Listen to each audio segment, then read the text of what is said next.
ఏంటిదే? నువ్వు నిజంగా ఆ గగన్ గారిని ప్రేమిస్తున్నావా? చెప్పు, నువ్వు నిజంగా ప్రేమిస్తున్నావా? అంటే మామ్ అది ఏంటే? మామ్ అది ఇది అంటున్నావు. నేను అడిగిన దానికి సమాధానం చెప్పు. ప్రేమిస్తున్నావా అని అంటూ ఉంటే, ప్రేమిస్తున్నాను అని అనగానే, ఏంటి వాడిని ప్రేమిస్తున్నావా అని అంటూ కోపంగా అపూర్వ చెంపచెడలమని పీకుతుంది. వాడిని నువ్వెలా ప్రేమిస్తావు అని అంటూ మళ్ళీ పీకబోతూ ఉంటే, ఆగమ్మా, నేనెందుకు ప్రేమిస్తున్నాను అని అనబోతూ ఉంటే నువ్విలా చేయి చేసుకుంటున్నావేంటి? అయినా నేనేం చెప్తున్నానో నన్ను కాస్త చెప్పనివ్వు. ఏంటి, నువ్వెందుకు బర్త్డే పార్టీకి పిలిచావు చెప్పు. నేను నిజంగానే బర్త్డే పార్టీకి పిలిచాను. అసలు నేను ఎందుకు పిలిచానో ముందు నేను చెప్పేది వింటావా? ఆ రోజు నా ప్రాణాలని ఆయన కాపాడారు. అప్పుడు ఆయన మీద నాకు అభిమానం ఏర్పడింది. ఆయనే లేకపోతే ఈరోజు నేను ఉండేదాన్నే కాదు. అందుకే ఆ అభిమానంతోనే నా బర్త్డే పార్టీకి బావని పిలిచానమ్మా. అంతే తప్ప మరే ఉద్దేశంతో కాదు. ఈ విషయం నీతో మాట్లాడాలని అనుకున్నాను. అంతలోనే నీకు తెలిసిపోయింది. నీకు చెప్తే నువ్వే ఎలాగైనా మేనేజ్ చేస్తావని అనుకున్నాను. కానీ నువ్వు మాత్రం నాపై చేయి చేసుకుంటున్నావేంటమ్మా? నువ్వు మాత్రమే నన్ను అర్థం చేసుకోగలవు. మరెవరు కూడా నన్ను అర్థం చేసుకోలేరమ్మా. నువ్వే ఎలాగైనా బావొస్తే ఏదో ఒకటి చెయ్యి అని అంటూ వెంటనే ఇక అక్కడి నుండి వెళ్ళిపోతూ ఉంటుంది. నాకెందుకో ఎక్కడో తేడా కొడుతుందమ్మాయి. ఎందుకో నాకు ఇలా ఎందుకు అనిపిస్తుందో ఏంటో అర్థం కావట్లేదమ్మాయి అని అంటూ ఉంటే ఇక అపూర్వ కంగారుగా చూస్తూ ఉండిపోతుంది. అయినా ఎందుకు పిలుస్తుంది? ప్రేమ లేంది అభిమానంతో అలా ఎలా పిలుస్తుంది? ఏంటో పిన్ని, ఇప్పుడు నేను దాని గురించి కాదు ఆలోచించాల్సింది. ఇది అభిమానంతో పిలిచానని అంటుంది. ఇప్పుడు ఆ గగన్ వచ్చాక నేను ఎలా మేనేజ్ చేయాలా అని ఆలోచిస్తున్నాను. అంతలో ఫోటోల వైపు చూస్తూ ఉంటే, అదేంటి ఈ పిన్ని అలా చూస్తుంది అని అంటూ అలా చూస్తూ ఉండిపోతుంది అపూర్వ. అమ్మో అమ్మో, మళ్ళీ అపూర్వ ఫోటో వైపు చూస్తే దండ పడిపోయి ఉంటుంది. ఇక పక్కనే నక్షత్ర ఫోటో కూడా అలా దండ పడిపోయి ఉంటే, ఇది కలన నిజమా? నాకు ఇలా కనిపిస్తుంది ఏంటి కంటికి? ఏంటి పిన్ని, ఏం చేస్తున్నావు? ఏంటో నీ ఫోటోకి దండలు కనిపిస్తున్నాయి, నీకు నీ కూతురికి. పిన్ని, నాకొచ్చే కోపానికి అది కాదు అపూర్వ, ఆ గగన్ వస్తే పరిస్థితి అలాగే అవుతుందని అంటున్నానమ్మాయి. అవును పిన్ని, నేను ఎలా మేనేజ్ చేయాలా అని ఆలోచిస్తున్నాను. అదే నాకు అర్థం కావట్లేదు. ఇప్పుడు ఎలా అమ్మాయి, ఎలా నువ్వు మేనేజ్ చేయగలవు? ఖచ్చితంగా వాడు వస్తే మాత్రం మీ ఫోటోలకు దండలు పడటం ఖాయం.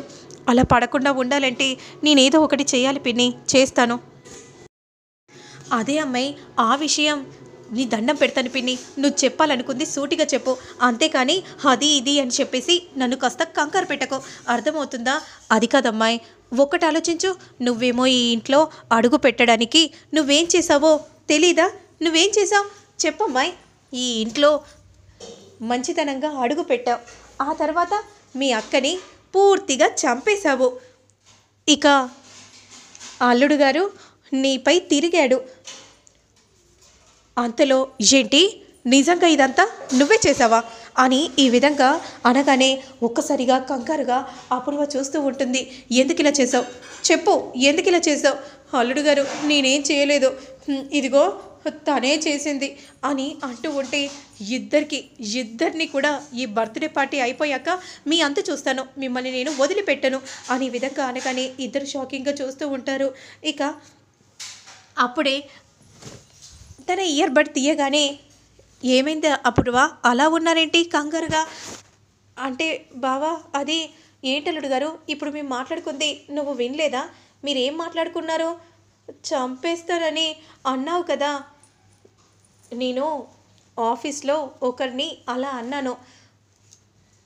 మమ్మల్ని చంపేస్తావేమో అని మేము అనుకున్నాం అల్లుడు గారు, తప్పు చేశామని. ఏంటి తప్ప? ఏం లేదు బావా, అలా ఏదో తెలిసి తెలియక మాట్లాడుతుంది, ఏదో ఫోబియా ఉన్నట్టుంది, అందుకే అలా మాట్లాడుతుందేమో. అవును అల్లుడు గారు, అంతే అంతే సరే అని విధంగా అంటూ అక్కడి నుండి వెళ్ళిపోగానే, మీరు తొందరపడి మాట్లాడే మాటలు నా మీదికి వస్తాయో ఏమో అని కంగారుగా ఉంది, కాస్త మీరు నోరు మూసుకొని ఉంటే మంచిది అనే విధంగా అపూర్వ అనగానే, సరే అమ్మాయి అని గోరింటాకు అంటూ ఉంటుంది. అవును అపూర్వ, ఎమ్మెల్యేకు ఫోన్ చేసావా? ఇప్పుడే ఫోన్ చేస్తాను బావా, ఫోన్ చేసి మాట్లాడతాను అని అంటూ వెంటనే ఎమ్మెల్యేకు ఫోన్ చేసి, హలో ఎమ్మెల్యే గారు బయలుదేరారా? ఇప్పుడే వస్తున్నాను మేడం అని అంటూ వెంటనే ఇక కాల్ని కట్ చేయగానే పిన్ని మీరు మాత్రం కాస్త జాగ్రత్తగా ఉండండి అని విధంగా అంటూ ఉంటుంది. సరే సరే అమ్మాయి.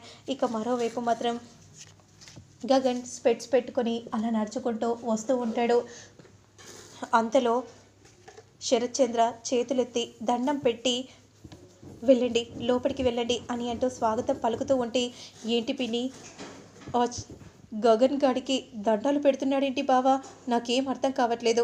నువ్వు కరెక్ట్గా చూస్తే నీకు అర్థమవుతుంది అతను గగనే కాదు అని అనగానే అవును పిన్ని నిజమే మీరు చెప్తుంది వాడు కాదు కదా అని అంటూ ఉంటుంది. నువ్వు కాస్త కళ్ళు బాగా చేసుకొని చూడు లేదంటే ఇంకేదో జరుగుతుంది అమ్మాయి అని గోరింటాకు అంటూ ఉంటుంది. అంతలో గోరింటాకును పిలవగానే అమ్మాయి నేను ఇప్పుడే వస్తాను పిన్ని నాకు ఎవరిని చూసినా అలాగే కనిపిస్తుంది కాస్త త్వరగా రా.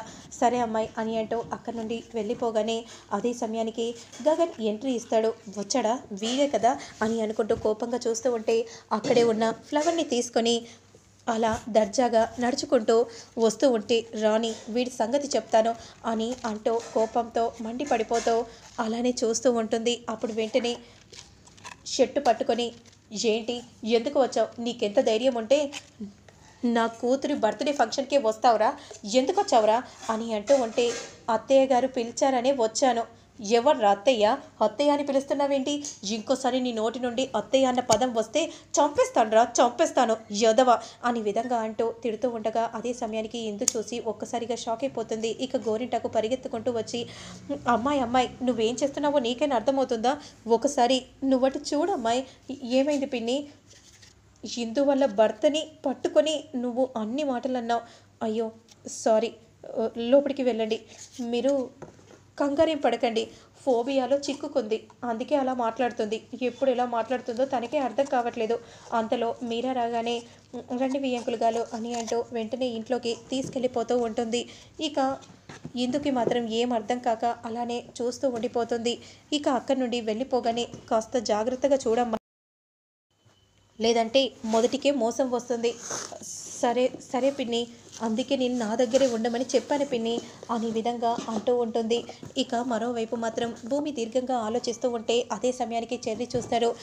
నా మువ్వ నా గురించే ఆలోచిస్తుందేమో, విషయం ఎలా చెప్పాలా అని దీర్ఘంగా ఆలోచిస్తుంది అని అనుకుంటూ వెంటనే అలా భూమి దగ్గరకు వెళ్ళబోతూ ఉండగా అమ్మ భూమి మా వియ్యంకులు వచ్చారు, కాస్త వెళ్ళి జ్యూస్ ఇస్తావా. సరే ఆంటీ మీరు వెళ్ళండి, మీరేమైనా పనులుంటే చూసుకోండి నేను ఇస్తానంటీ అని అనగానే ఇక వెంటనే అక్కడి నుండి మీరా వెళ్తుంది. అంతలో జ్యూస్ అలా పొయ్యబోతూ ఉంటే క్రింద పడిపోతుంది. అయ్యో భూమి ఏంటి భూమి, నువ్వు దేని గురించో దీర్ఘంగా ఆలోచిస్తున్నట్టున్నావో నాకు అర్థమైంది. అంటే అది సర్లే, నువ్వు దీర్ఘంగా ఏదో చెప్పాలని అనుకుంటున్నావు కదా, చెప్పేసి ఏంటి ఏం చెప్పాలి. సర్లే నువ్వు ఏం చెప్పాలో అదే చెప్పు వింటాను. నేనేం చెప్పాలనుకున్నానో మీకెందుకు చెప్పాలి. అవునా సరే, నేను చూస్తుంటే నువ్వెందుకో కంగారుగా కనిపిస్తున్నా, ముందు వెళ్ళి కాస్త కళ్ళు మూసుకొని ధ్యానం చెయ్యి, ఆ తర్వాత నీకు కాస్త ధైర్యం వస్తుంది చెప్పడానికి. వెళ్ళు, నేను చెప్పింది చెప్పినట్టు చెయ్యి అని అనగానే వర్కౌట్ అవుతుందంటావా, నిజంగా వర్కౌట్ అవుతుంది అని విధంగా చెప్పగానే ఇక వెంటనే భూమి అక్కడి నుండి వెళ్ళిపోతూ ఉంటుంది. ఇక ఇప్పుడు భూమి వచ్చి నాకు ఎలాగైనా ప్రేమ విషయం చెప్తుందేమో అని ఎంతో ఎక్సైటింగ్గా వెయిట్ చేస్తూ ఉంటాడు.